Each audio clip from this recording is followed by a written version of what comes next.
Hey guys, Arm&Gun here with an APC308, courtesy of Wolverine Supplies, and just today's the disassembly video, part of the feature week on this gun.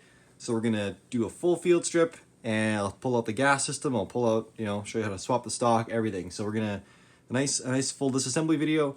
We'll take a good close look at all those internal components while we're doing that. So I have readied my table with a pile of props. And that's actually just what they are. They are all props. Literally the only thing I need to take apart this gun is a pin, and that's only because a little divot in the gas is a little bit tough to get with your finger, and this Dan Haga rear stock is a little snug, but hey, better snug than loose, and it's pretty awesome. By the way, this is an ACR stock to APC adapter. Pretty cool. Dan Haga, leave it to Dan Haga to find a way to put an ACR stock on it. Pretty pumped for that. So I might keep my hammer's gonna stay for a little bit. All this other stuff is just for show. All right, so first things first, let's drop the mag. Prove the gun clear, and I don't need the Spectre DR L-can on here, so that will go as well. Put that up here next to my coffee, and I'll set that aside too, so I'm not tempted to drink while I'm doing this. Rear pin, we're just going to push that out. Okay, that lets your lower swing out. For anyone that's in anywhere other than Canada, you're going to be able to take out your front pin as well. The lab deemed that in order for the APC line of guns to be legal in Canada, they had to physically pin on the semi-auto lower. So there's no way to remove this. It's like hard pinned right from B&T's factory. So, oh well. All I can do is hinge this open. Most of the other guys are able to take that right off. So a little cumbersome, but nonetheless, that is what it is. So next up, we're going to pop off the stock with a little bit of persuasion. Basically just comes down a little bit and then comes out. So pretty simple. Here's that internal buffer, the dampening system that really smoothens out the recoil impulse on this gun. Again, I was shooting it a couple days ago for the shooting video, which was yesterday, and honestly, sorry, a couple days ago, and it was just such a smooth shooting gun. I couldn't believe it. So this is part of, the APC308. We'll just get the bonus gun out of the way right now. The APC308 PDW. So this is gonna be the bonus gun for today. And basically I was gonna say, this gun is such a smooth shooting SBR. This is only a 10.4 inch barrel, I think. I'll have to measure. I'm gonna be doing the feature week on this gun yet before Christmas, so I will get all those details out to you. But yeah, B&T, again, Wolverine Supplies, APC308. I teased this gun in the intro video to this gun as well, or the first look teaser. But we'll take a closer look at the APC308 in coming weeks. But it's also just a phenomenal shooter. And again, this is the 223, the 300, and the 308 all use the same little dampening thing. So this thing really, all you do is, because the stock adapter doesn't come with that in it, obviously. There's a little roll pin in there. You simply drive out that roll pin, and then you can go on the back here, and because it's quite friction fit in there, and just tap it out with a pin or a punch or something, and this whole assembly just pops out. And it's got a groove all the way around it in the inside here, kind of like the barrel nut on a 416 or a 417 HK, which is nice because it doesn't need to be oriented anyway. Then you just push it all the way in, and then you can drive your little roll pin. Let's see, just in that first notch there, you drive your roll pin all the way through. So just if you're wondering, that's how I got this on the other day. But awesome assembly there. So okay, now the magical part. We've got our recoil spring captured, everything like that. So that's good. This little nub up here is, if you're running it keeps the charging handle in place. It kind of locks it in there. Because right now, once it gets to that recess in the receiver there at the end of the stroke, you can pull it right out. But yeah, this will ride in and just notch right in there, and it captures it. So for you guys that want to do that folding charging handle, which is this guy right here, that's how this doesn't spin, is it's a little notch that holds that thing in place. It captures it there. So whereas this thing, this one can spin. That's kind of a nice thing when you have a little nub like this anyway. So set that there. And now we'll just dig in here and pull out this bolt carrier group that looks a little like a G36, a little like an AR-180. Pretty cool. Obviously, this is probably the one of the finest quality bolt carrier groups, oh man, in production, but it's wow. So a little bit dirty because I was shooting it and I haven't cleaned it yet. But there we go. That's the bolt carrier. And again, the when this thing goes into the receiver, it's just like a perfect fit. It's like you can just like oops, bolt forward there. It just glides. It literally just glides in there. Pretty impressive. I've always been impressed by that level of machining tolerance. So from here, initially I kind of was stumped a bit on how to pop this guy out, right? Because I'm looking at like as an AR-15 carrier. Okay, where is the firing pin retaining pin? Looking around, I can't find it. But with the bolt pushed in, so the bolt out, you push the bolt in, then you got two little suspicious little nubs that you can almost grip a cartridge casing around on that cam pin.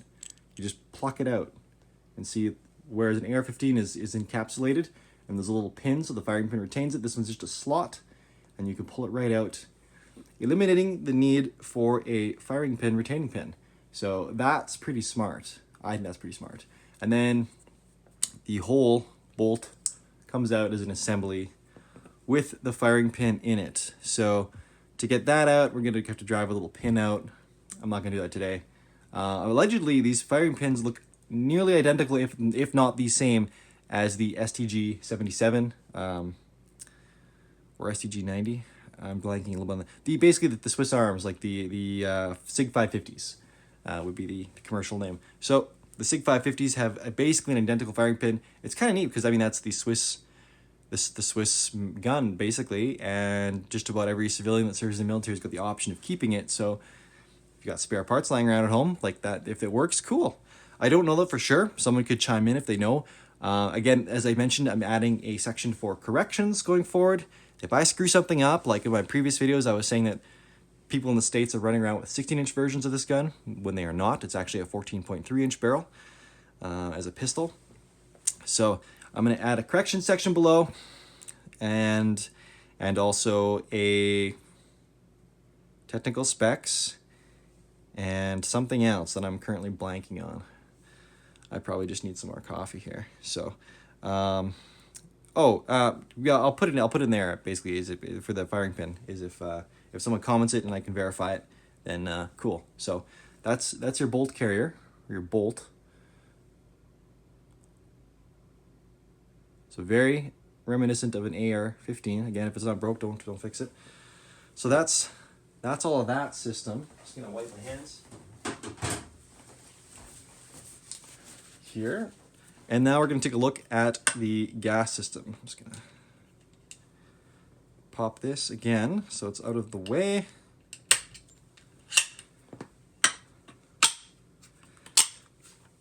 As a personal confession, I didn't figure this out right away, how the bolt comes out. I had to ask a buddy. I looked all over YouTube. I was like, okay, like disassembly video. I didn't get a manual of this, so I was kind of at a loss, and for some reason I couldn't find the manual for my 223, but I could not figure that out. I was just like, it has to be more complicated. I think I had the bolt forward, and I was trying to pull it out, and I didn't think to push the bolt back, but interesting little thing, and thanks to my buddy, I got that figured out. Okay, gas system. So adjustable gas gets suppressed and I believe unsuppressed. So you just turn that. The first setting is you can just basically, unless it's really carbon caked on there, you can just turn it. This is again a little reminiscent of the SIG 550 design. So there's a little divot here. You just have to push down and then spin again so that you've spun it a full 180 degrees. Now it pops up. You pull a little plug out. That's your gas plug. I'm going to orient this just so that it stays vertical in the same way that I took it out. And then your piston, your pusher rod assembly and everything like that is in there. So that all just slides right out. Boom, like that. So there's your op rod. So pretty slick, pretty straightforward. This, that's looking a little bit like a G36 piston. So same system that the 417, the 416 all operate on. So that's interesting. But I mean, how many designs are there for a piston out there, really? So, yeah, no, this is all retained, captured. Like it's a tight design, and again, it's smooth. It's super well tuned. Again, I was shooting just range ammunition and of varying weights in around the 147 to 150-ish range, and I guess it's not much of a range. And it was spitting the brass out a couple feet away in a nice like 1:30, 2 o'clock position. Oh, it was great. It was great. There we go. I think, oh, I did it the other way this time, which is also fine. There we go.